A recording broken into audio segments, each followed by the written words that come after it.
The Lord be with you. And with your spirit. A reading from the Holy Gospel according to Mark. Glory to you, O Lord. Again, Jesus left the district of Tyre and went by way of Sidon to the Sea of Galilee, into the district of the Decapolis. And people brought to him a deaf man who had a speech impediment, and begged him to lay his hand on him. He took him off by himself away from the crowd. He put his finger into the man's ears, and spitting, touched his tongue, and then looked up to heaven and groaned and said to him, Ephata, that is, be opened. And immediately the man's ears were opened. His speech impediment was removed, and he spoke plainly. He ordered them not to tell anyone, but the more he ordered them not to, the more they proclaimed it. They were exceedingly astonished, and they said, He has done all things well. He makes the deaf hear, and the mute speak. The Gospel of the Lord. Praise to you, Lord Jesus Christ. Please be seated.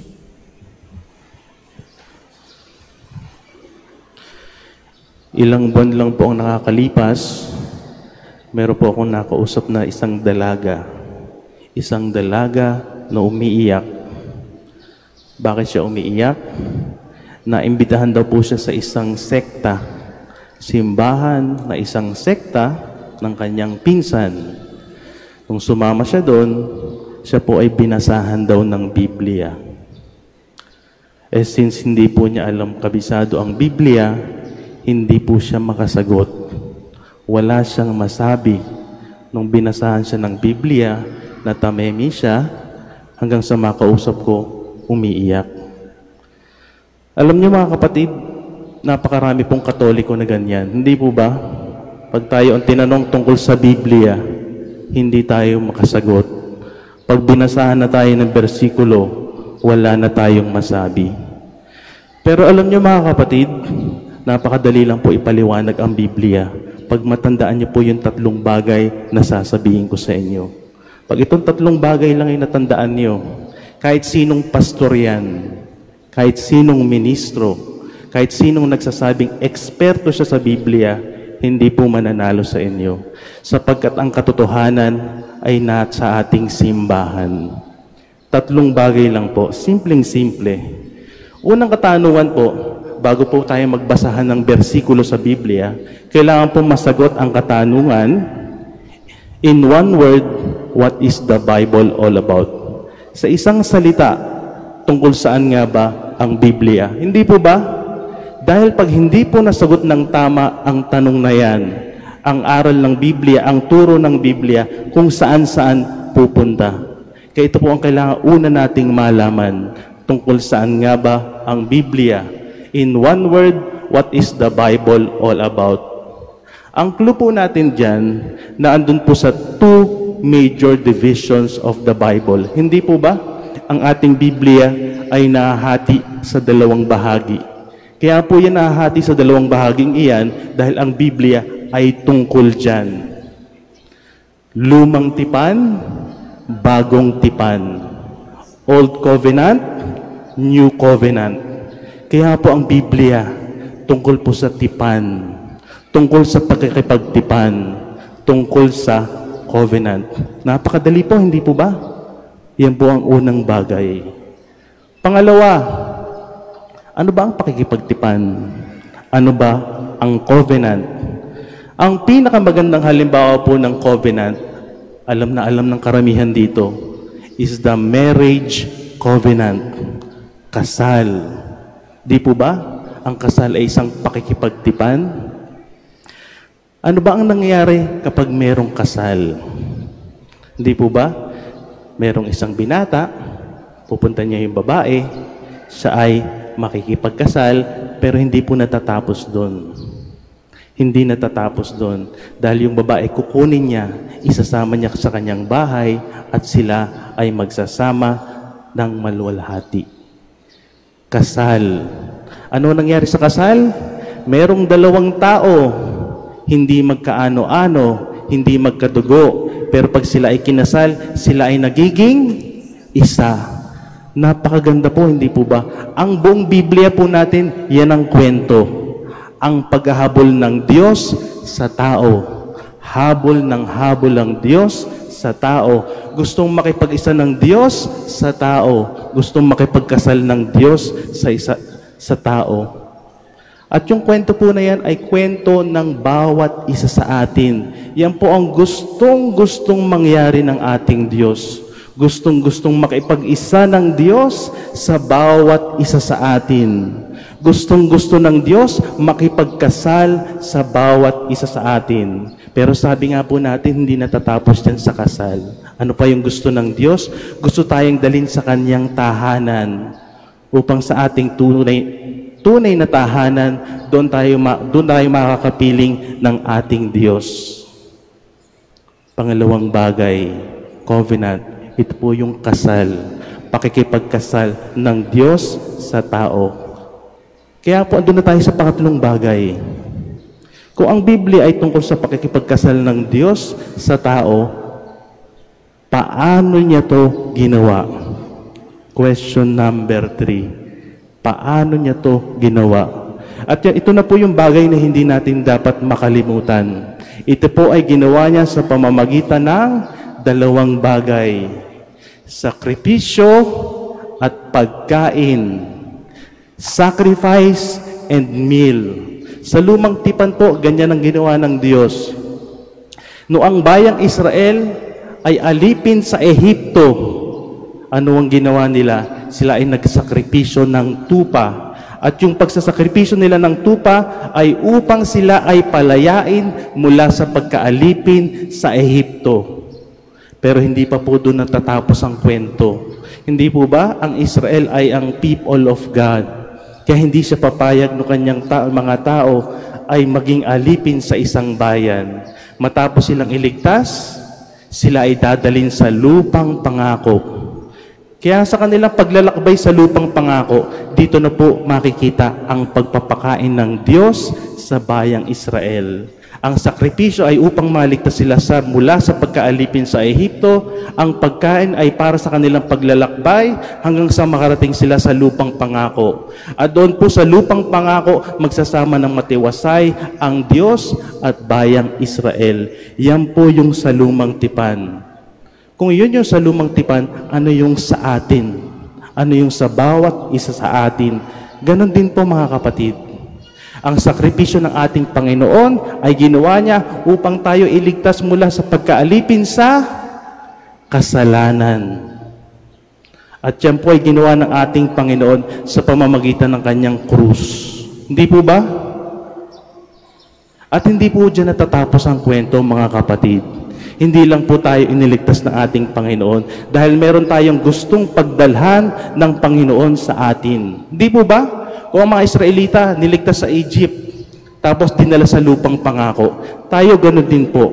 Kung tayo ay niligtas sa kasalanan, meron din po tayong gustong pagdala na ating Diyos. At yan po ay ang ating tunay na tahanan sa langit. At mga kapatid, isa lang po ang paraan upang tayo ay makapaglakbay ng matiwasay patungo sa ating tunay na tahanan. Pagkain. Hindi po ba? Yung mga Israelita naglakbay sa disyerto, pinaulanan sila ng tinapay ng Diyos. Ganon din sa bagong tipan. Sa bawat isa sa atin, ang Diyos ay nagpapaulan ng pagkain. At yan po ay nangyayari sa banal na misa. Dahil mga kapatid, iisa lang po ang paraan upang tayo ay makarating sa ating tunay na tahanan. Yan po ay kung meron tayong lakas papunta doon. Dahil po dito sa lupa, kahit ano po ang kainin natin, kanin, ulam, spaghetti, burger, lahat po ng kainin natin dito, ni kailanman, hindi po yan makakatulong sa atin papunta sa langit. Hindi po ba? Dahil iisa lang po ang pagkaing makakatulong sa atin sa langit. Yan po yung pagkaing nanggagaling sa langit. At yan po ang dahilan kung bakit bumaba ang ating Panginoong Hesukristo dito sa lupa. Hindi lamang po upang tayo ay iligtas, bagkus upang tayo ay pakainin, upang magkaroon tayo ng lakas, bumalik sa ating tunay na tahanan sa langit.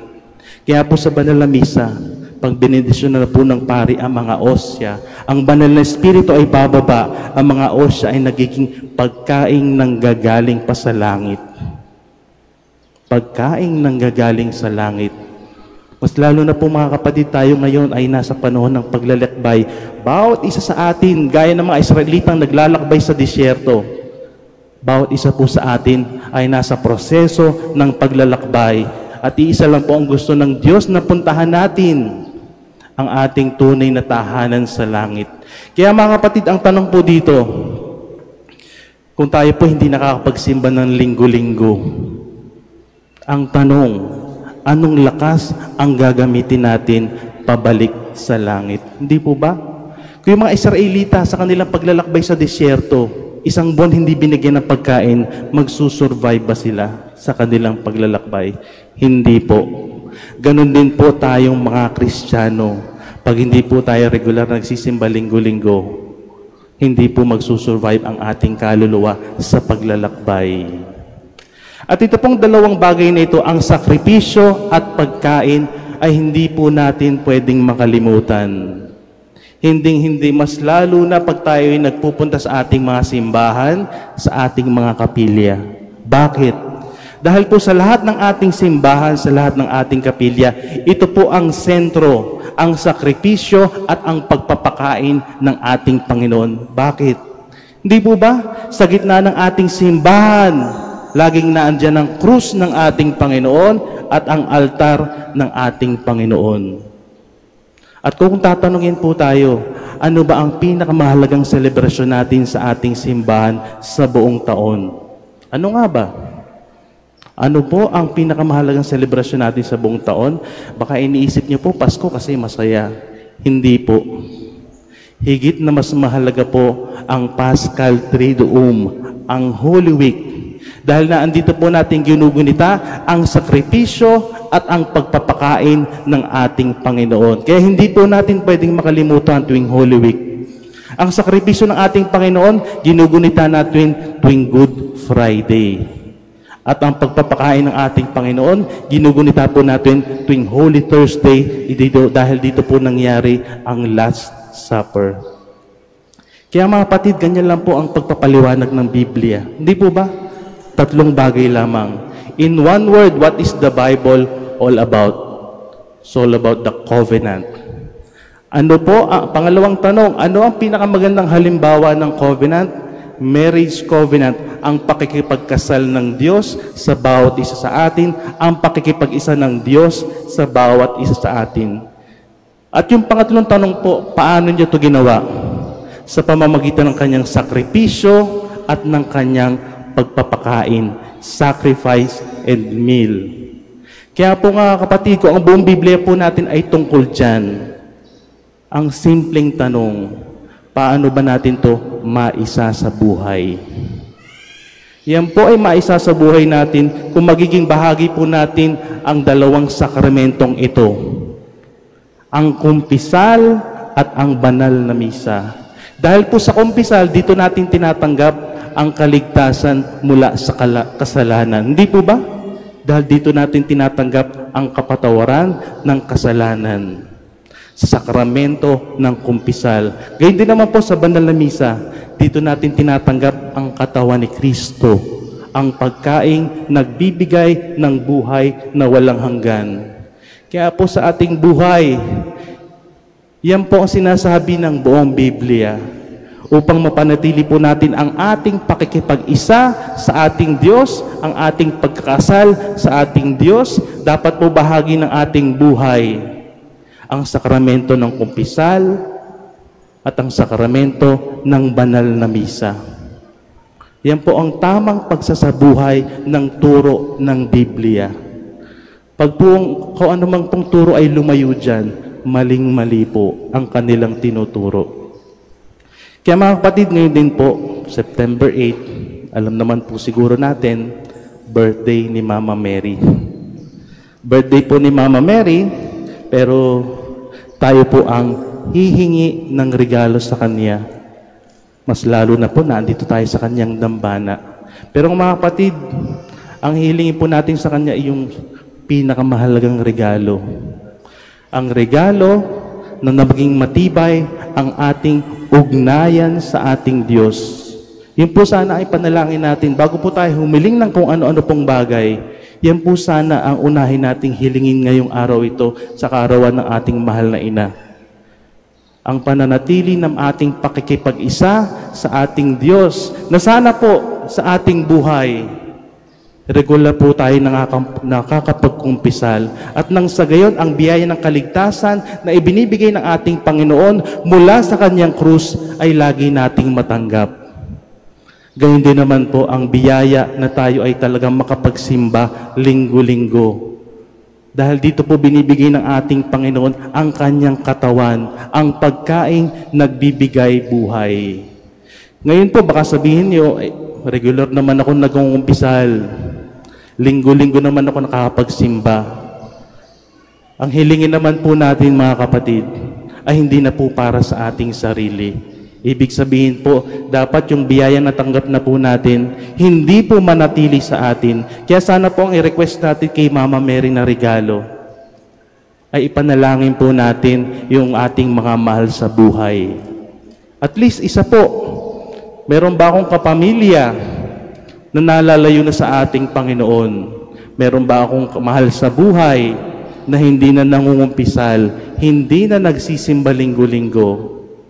At nang sa gayon po, yung biyayang tinatanggap natin, tinanggap natin, hindi manatili lang sa atin. Hindi po ba? Kasi po baka mamaya Katoliko tayo, aktibong-aktibo tayo sa simbahan. Pero magpasa hanggang ngayon, hindi man lang natin na ipanalangin yung ating kapwa. Hindi man lang natin na ibahagi ang katotohanan ng banal na kasulatan.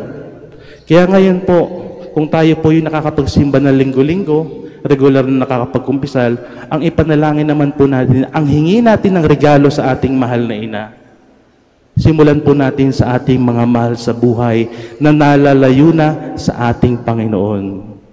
At nang sa gayon po, yung pong biyaya ng kaligtasan at biyaya ng buhay na walang hanggan na gustong-gustong ibigay ng Panginoon sa bawat isa sa atin, ay hindi lamang matanggap natin. Bagkus ay maibahagi na natin mas lalo na dun sa mga nalalayo na sa kanila. Mas lalo na yung mga nalalayo na sa Kanya. Mas lalo na po kung sila yung mahal pa natin sa buhay.